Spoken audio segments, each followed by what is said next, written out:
Après 4 ans d'absence, Togashi est enfin de retour. La guerre de succession se poursuit et on va enfin pouvoir retrouver le merveilleux casting du manga. Et s'il n'est pas au complet, sachez que vous pourrez toujours vous consoler avec un clip centré sur Gon et Killua prévu pour le 28 octobre sur la chaîne YouTube du Jump. Annoncerait-il le retour prochain de nos amis? Je suis Yubito, et bienvenue dans la review du chapitre 391 d'Hunter x Hunter. Pour se remettre dans le bain, je vais commencer par un résumé des faits importants pour apprécier ce nouveau chapitre, ensuite on s'attaquera à une review en détail, le résumé, les théories de ce numéro 391. L'auteur nous avait laissé sur une intrigue entre le prince Shurai et le chef du clan Shu'u, qui sont montés au 4e étage avec pour objectif d'assassiner Morena, la chef du clan Hailey. Car on va pas se le mentir, elle fout un bordel monstre dans le bateau avec son pouvoir qui consiste à transmettre son haine à des membres de son clan et de mettre en place une sorte de jeu meurtrier avec eux. Le clan Shu'u a également pour objectif de trouver Hisoka avant la brigade, par peur qu'il ne s'allie avec Morena, et pour ça, ils ont envoyé le sous-chef du clan, Inrig, avec l'aide de Zakuro et de Lynch, qui ont chacun des capacités très utiles. Zakuro, qui est de la manipulation, peut utiliser son sang comme il le souhaite. Lynch, elle, est de l'émission, et avec son pouvoir, force les personnes qu'elle frappe à répondre à ses questions. Inrig, lui, est de la matérialisation, et avec ses capacités, il peut changer des objets en créatures tout en conservant leur fonction de base. Ce chapitre 391 nous accueille donc avec une page couleur très sympa pour fêter le retour, avec la présence de Yusuke du manga Yu Yu Hakusho du même auteur. Certains ont dû se demander pourquoi, et c'est car notre Go Togashi fête ses 35 ans de carrière, et pour l'occasion, une exposition de ses travaux se tiendra au pays du soleil levant.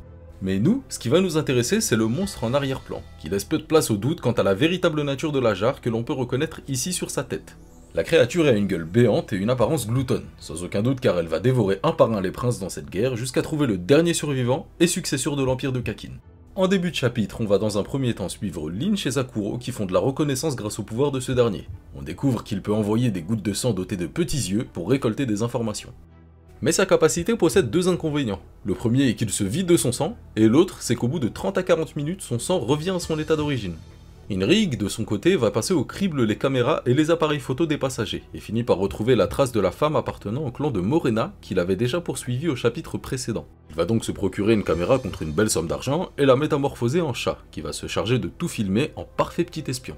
En poursuivant son chemin, Inrig se fait repérer par 3 membres du clan Hailey, qui décident alors de s'en prendre à lui pour augmenter généreusement leur niveau. Pour rappel, avec le pouvoir de Morena, si un membre tue une personne, il prend un niveau. Si c'est un utilisateur de naine, il en prend 10, et si c'est un prince, il en prend alors 50. Sachant qu'à partir du niveau 20, le membre développe une capacité qui lui est propre, et au niveau 100, il devient alors capable de transmettre son naine à son tour.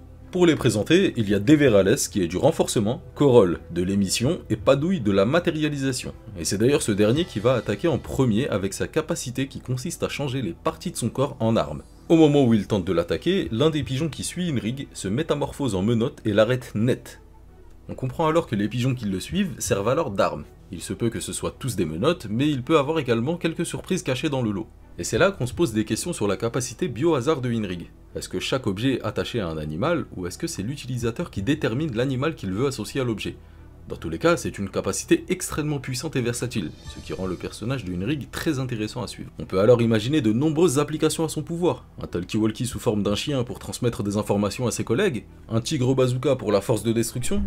Quoi qu'il en soit, après avoir assisté à la scène, les deux autres se mettent à tirer sur Inrig. Et comme on pouvait s'en douter, les coups de feu n'ont que peu d'effet, mais sont suffisants pour détourner l'attention d'Inrig, qui se fait transpercer la main par Padouille, ce dernier s'étant libéré en transformant sa main en perceuse.